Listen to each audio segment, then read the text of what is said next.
நம்ம சேனலில் உளுத்தம்பருப்புலையும் பைத்தம்பருப்புலையும் எப்படி லட்டு செய்யலான்னு பார்க்கலாம்.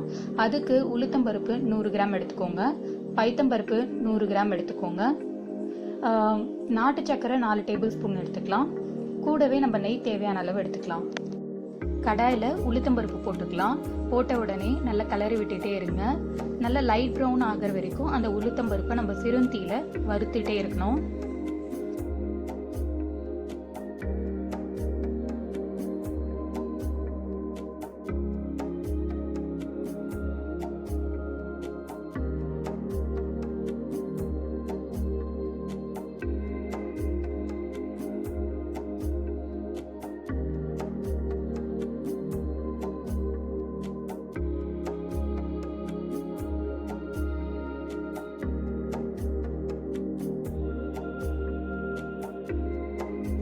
இப்போ போட்ட உளுத்தம்பருப்பு லைட் ப்ரௌன் கலரில் மாறிட்டே வருது.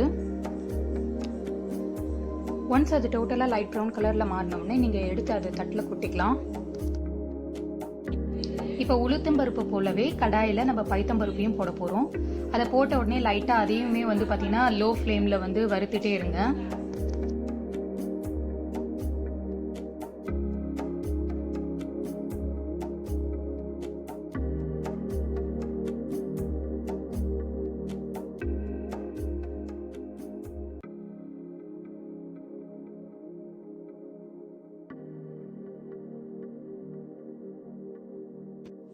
இப்போ பைத்தம்பருப்பும் பார்த்தீங்கன்னா நல்லா லைட் ப்ரௌன் கலரில் மாற ஆரம்பிச்சிச்சு.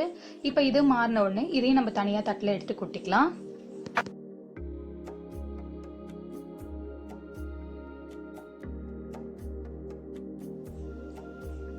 இப்போ வறுத்த உளுத்தம்பருப்பை நம்ம ஒரு மிக்ஸி ஜாரில் போட்டு நல்லா அரைச்சி பவுடர் ஆக்கிக்கோங்க.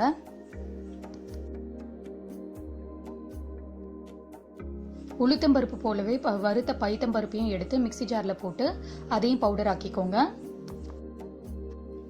இதுக்கிடையில் நெய்யை உருக்கி வச்சுக்கோங்க. இப்போ நான் அந்த மாவா கூட 4 டேபிள் ஸ்பூன் நாட்டு சர்க்கரையை சேர்த்துக்கிறேன். நீங்கள் நாட்டு சர்க்கரைக்கு பதிலாக வெல்லத்தையோ இல்லை சாதா சர்க்கரையோ கூட நீங்கள் சேர்த்துக்கலாம். ஒன்ஸ் சேர்த்துக்கின பிறகு அதை நல்லா மிக்ஸ் பண்ணி விடுங்க. சப்போஸ் எதனா கட்டி இருந்தது அப்படின்னா இந்த மாதிரி உடைச்சி விடுங்க.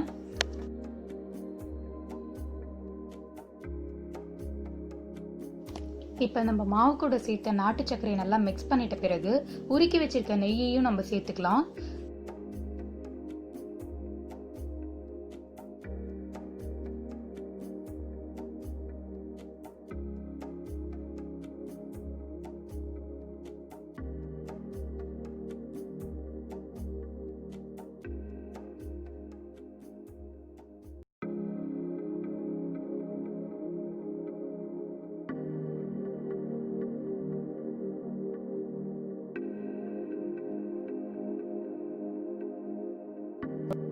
இப்போ நல்லா மிக்ஸ் பண்ண உடனே அது கொஞ்சம் கொஞ்சமாக எடுத்து பிடிச்சு விடுங்க.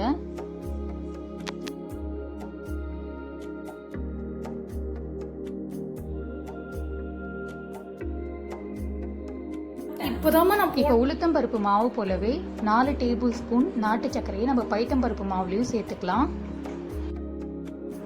சேர்த்துக்கின பிறகு கையால் அந்த நாட்டு சர்க்கரையும் மாவையும் நல்லா மிக்ஸ் பண்ணி விடுங்க. வேணும்னா இந்த மாவில் நீங்கள் வாசனைக்காக ஏலக்காய் பொடியையும் சேர்த்துக்கலாம். இப்போ இந்த மாவா கூட உருக்கி வச்சிருக்க நெய்யையும் சேர்த்துக்கலாம். இந்த நெய்யை சேர்த்து அந்த மாவையும் சேர்த்து பிசைஞ்சுக்கோங்க. எப்படி நம்ம உளுத்தம்பருப்புல லட்டு பிடிச்சோமோ அதே மாதிரி இதுலயும் நம்ம நல்லா மிக்ஸ் பண்ணி லட்டு பிடிக்கிறோம்.